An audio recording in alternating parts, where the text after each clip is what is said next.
Okay, so you found the listing. A house for $1. Not a typo, not a scam, not a fixer-upper priced low to move fast. $1. You've seen the headlines. Detroit, Gary, Newark, some small town in the Rust Belt nobody's heard of since the plant closed. A 3-bedroom brick colonial, hardwood floors under the water damage, a porch that used to mean something on a street that used to mean something, and a price tag that costs less than the coffee you're drinking while you look at it. You picture the arbitrage immediately. Buy it for $1, put in $20,000–$30,000 of work, and you own a house worth $200,000 for a fraction of what anyone else paid. It sounds like the last remaining crack in American capitalism. A door nobody else found. And for about 4 seconds, before you read the fine print, that feeling is completely real. Then you read the fine print. And the fine print is the entire story. Because the dollar was never the price of the house. The dollar was the price of admission to a set of obligations that most buyers don't discover until they're already the legal owner of a building that the city has been trying to get rid of for years. And there's usually a very specific reason it's still standing. Let's start with what you think you're buying. You think you're buying a house that the market has mispriced. Cities don't sell houses for $1 because the house is worth $1. They sell houses for $1 because the house is worth less than zero, and $1 is the smallest positive number that still counts as a sale. Here's what that means in practice. A vacant structure sitting on a city's books is not neutral. It's a liability-generating cost every single month it exists. Code enforcement visits, boarding and reboarding after squatters break in, grass cutting the city bills back to a delinquent owner who's already gone, and a police and fire department that has to treat every abandoned structure as a standing risk. A city doesn't want to own that building. A private owner doesn't want to buy that building at market rate because market rate on a block like that is functionally zero anyway. So the dollar isn't a discount, it's a transfer. The city is not selling you an asset, it's handing you a liability and calling the handoff a sale. Because the alternative, demolition, usually costs the city more than $1 to arrange.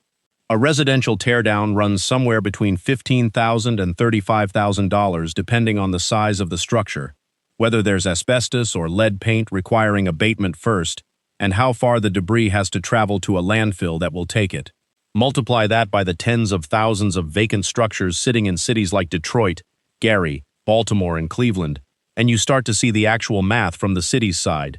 They would rather give the building away and make it someone else's problem than write a check to knock it down.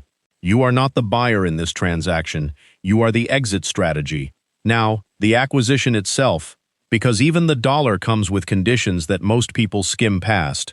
Almost none of these programs are a walk-in and buy situation.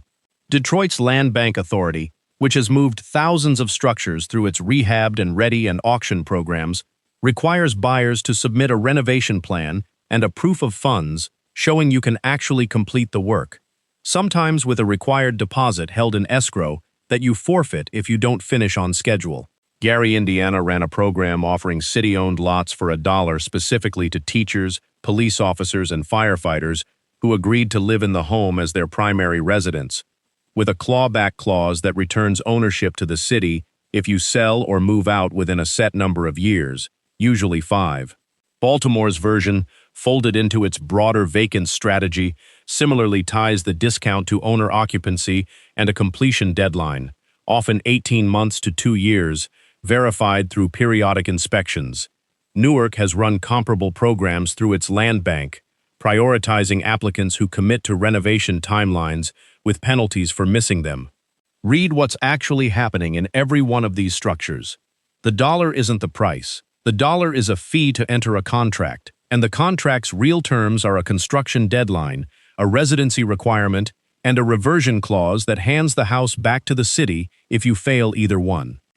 You haven't bought a house, you've signed a performance bond, and the collateral is a building you don't fully own yet in any sense that matters, because if you don't perform, it isn't yours. And here's the number that changes everything, the one that never makes the headline. Back taxes. A structure that's been vacant long enough to end up in a city's inventory has usually been delinquent on property tax for years, sometimes a decade or more, and in a lot of these programs, that delinquency doesn't vanish when the deed transfers. It depends entirely on which program you're in and whether the city cleared the lien before listing it. Some land bank programs do wipe the tax debt clean as part of the transfer, which is the entire point of a land bank existing in the first place. But plenty of private dollar house listings you'll find outside official programs, especially in smaller Rust Belt towns doing this informally through sheriff's sales or tax foreclosure auctions, come with liens still attached.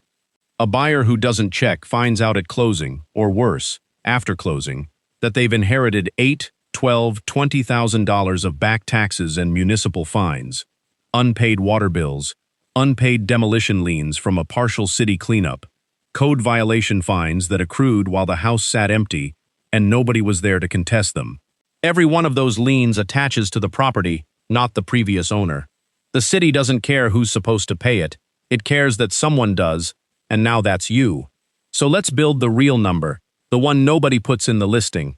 Call the acquisition $1, plus title search and closing costs of a few $100, plus, if you're in one of the programs without a clean lien wipe, call it $10,000 in resolved back taxes and fines to get clear title.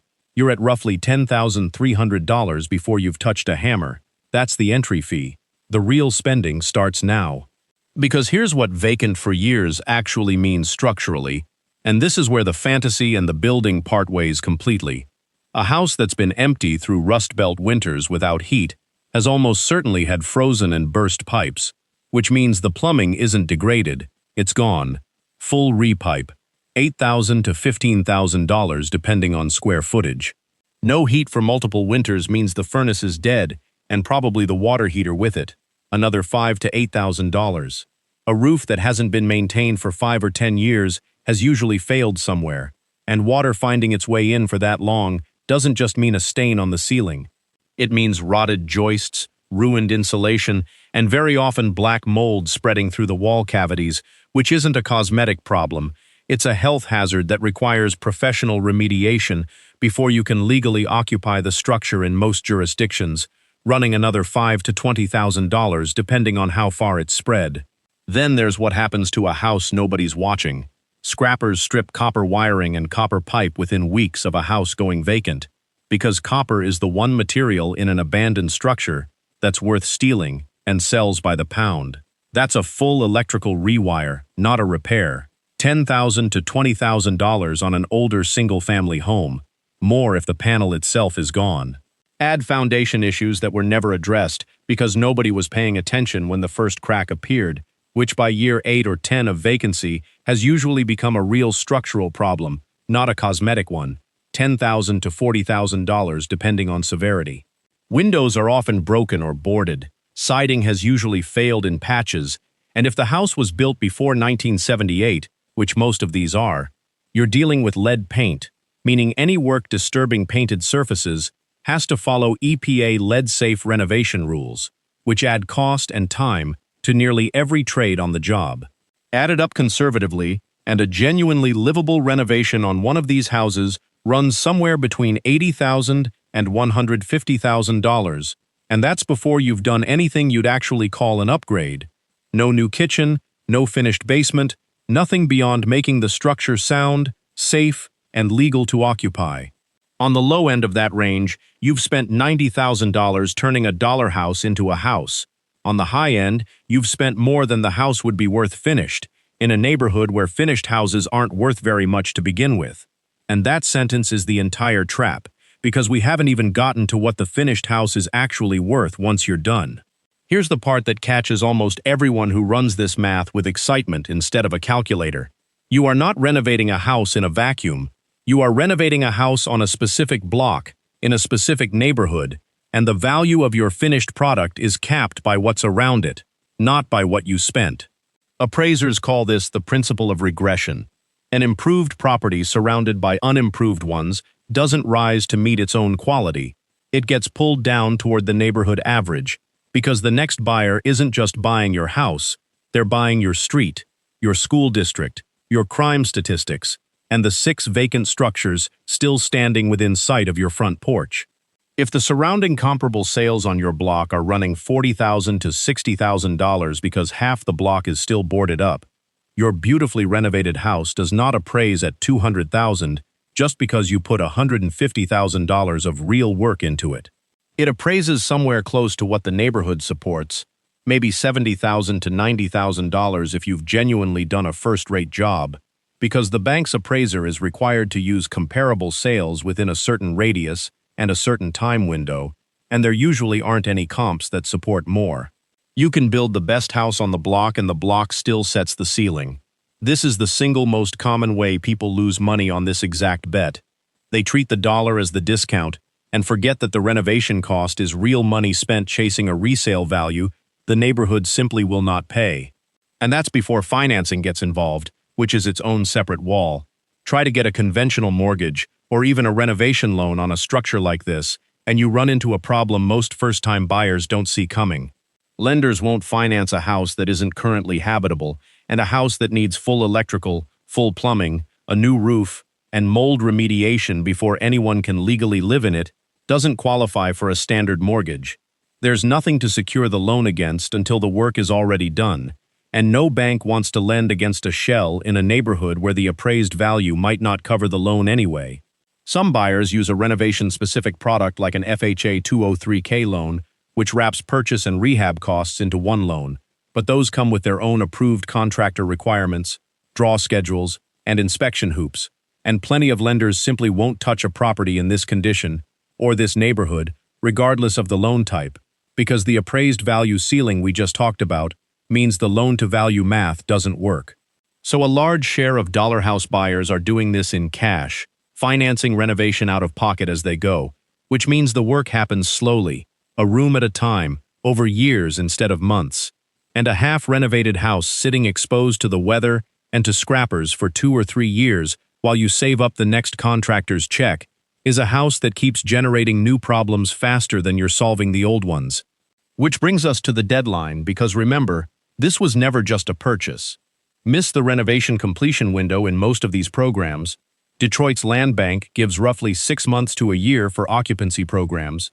Gary's program has run on a similar clock. Baltimore's Vacants program typically requires substantial completion within 18 months to 2 years, and the city has the contractual right to take the property back, sometimes with no reimbursement for what you've already spent. That clause exists for a good reason from the city's side. It exists to stop exactly what would otherwise happen constantly. Speculators grabbing dollar houses, doing nothing, and sitting on them as a lottery ticket, while the structure continues decaying and generating the same enforcement costs the program was designed to eliminate. But from the buyer's side, it means the clock is running from day one on a project that routinely runs over budget and over schedule, on a house where you don't find the full scope of the damage until you've opened the walls, and where a bad winter, a contractor who ghosts you, or a family emergency that pulls your attention away for 4 months can genuinely cost you the house you already own. You didn't buy a fixer-upper on your own timeline. You bought a fixer-upper with a government-imposed deadline and a penalty clause that returns you to zero. Now the tax angle, and this is where a lot of buyers get an unpleasant surprise that has nothing to do with the renovation at all. The moment you close, the assessor resets the property's assessed value, and depending on the state, that reassessment can happen immediately or roll in over the following tax cycle. A house assessed for years at near nothing because it was a vacant, decaying structure suddenly gets reassessed once there's a sale on record, and, eventually, once there's visible renovation work happening, permits pulled, a new roof going on, a dumpster in the driveway, are all signals an assessor's office picks up on. Depending on the city, you can watch your annual tax bill climb from a few $100s a year to several thousand over the course of your renovation, even before the house is finished and even though you can't live in it yet or rent it out yet to offset that cost. You're paying rising property tax on a construction site, and this is where you have to understand who these programs were actually built for, because it clarifies almost everything else. These aren't designed to create equity for outside investors. They're designed to stabilize a block. The residency requirement, the deadline, the reversion clause, every piece of friction in the contract exists specifically to filter out the person doing the math we just did, the flip-it-for-profit buyer, and to filter in the person who wants to actually live there, who has a personal reason to plant themselves on that street regardless of what the resale math says, because the program isn't measuring success in resale value. It's measuring success in occupied houses, mowed lawns, and lit porches on a block that used to have none of those things. Cities running these programs aren't trying to make you money. They're trying to make the block look less like an argument for demolishing everything on it. If you go in expecting an investment, you're solving the wrong equation, because the entire structure of the deal was built to reward someone solving a completely different one: home, not asset. So who does make money in this world? Because someone always does. The land bank itself, in cities that run these programs well, makes money in a roundabout way, not off any individual sale, but off the tax base. A vacant structure generating nothing in tax revenue and costing the city money in enforcement becomes, over several years and several hundred completed dollar house renovations, a stabilized block generating real property tax revenue and no longer draining code enforcement budgets. The math only works at scale and over a long horizon, which is exactly why cities are willing to give away individual houses for $1. They're not pricing the house, they're pricing the neighborhood's future tax roll. The contractors and material suppliers in these markets do well, because a renovation boom concentrated in a specific zip code creates steady, predictable demand for the same trades over and over. Real estate attorneys and title companies who specialize in clearing liens on these properties have built entire small practices around exactly this transaction type, charging flat fees to untangle the tax and lien history that catches unprepared buyers. And the early movers, the small number of people who bought into a genuinely undervalued neighborhood 5 or 6 years before it turned, did the work, held through the ugly years, and happened to be there when a hospital or a university or a light rail line changed the surrounding comps. Those people occasionally do extremely well, not because the dollar house was a good investment on its own terms, but because they made a real estate bet on a neighborhood's trajectory and happened to be right, the exact same bet anyone makes buying into a rising area, except they made it holding a piece of paper that cost $1 instead of $200,000. That's not a dollar house strategy. That's a correctly timed neighborhood bet that happened to use a dollar house program as the entry vehicle, and for every buyer who timed it right, there are far more who bought into a block that never turned and are still there, 12 years later, in a fully renovated house worth less than what they put into it, unable to sell for enough to recover their investment because the neighborhood around them never followed. Which is the real ending of this story, and it isn't dramatic, because it's rarely dramatic. It's not foreclosure, and it's not a scam. Detroit alone has processed tens of thousands of these vacant properties over the past decade, and the honest accounting of that program isn't a story of people getting rich off free houses. It's a story of a small number of committed buyers successfully rebuilding individual homes on blocks where enough of their neighbors did the same thing to genuinely shift the trajectory, sitting next to a much larger number of buyers who either walked away before finishing, lost the house back to the land bank when the deadline passed, or finished the renovation and are now living in a fully paid-off house that's worth roughly what they spent fixing it, no more, on a street that still has 3 boarded windows in sight of their own. The dollar was never the deal. The deal was, are you willing to spend 6 figures and multiple years turning a liability the city couldn't get rid of into a home, on a bet that your street eventually stops looking like the reason the house was $1 in the first place? Some people take that bet knowingly, understand exactly what they're signing up for, and build a genuinely good life in a house nobody else wanted. Some people see the headline, picture the arbitrage, and find out 18 months in, standing in a gutted living room with a contractor who stopped answering calls and a city deadline 3 weeks away, that the dollar was never the price of the house. It was the price of finding out what the house actually costs.